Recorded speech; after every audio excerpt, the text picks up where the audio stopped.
Türkiye di sîwekê adaleta 2024 da diçe hilbijartên herêmî. Partiyên siyasî amadeyiyên xwe yên ji bo diyarkirina namzetên şaredariyê berdewam dikin. Rikeberiya herî tund wê li bajarê herî mezin ê Tirkiyê li Stenbolê pêk were.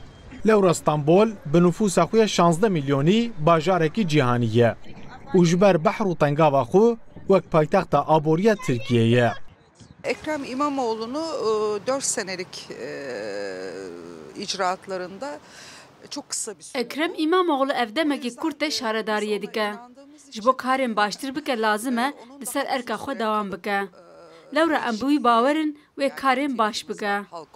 AK Parti birleşenleri Lazım Partiya İttifaka Cumhurê hemû dengê xwe bidin namzedê AK Partiyê.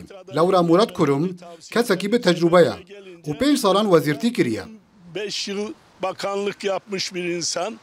Girişimciliğin ve yaratıcılığın merkezi İstanbul için tam yol ileri. Namzetê şaredariya Stenbolê yê CHP, şaredarê heyî Ekrem İmamoğlu ye.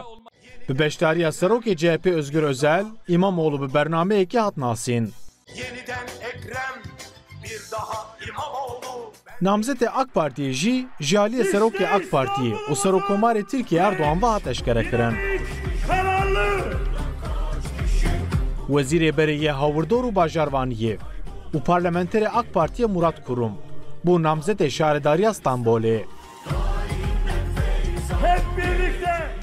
Hemû namzedên me yê herî başin. Ji ber vê yekê ha Murat Kurum ha kesek din bu namzed.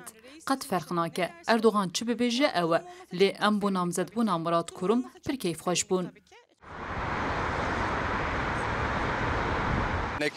Şansê qezenckirina İmamoğlu zêde ye li gorî min divan hilbijartinan de ew ê cardin qezenc bike. Lê ji bo pirsgirêkên Stenbolê divê çareseriyên pêwîst bibin.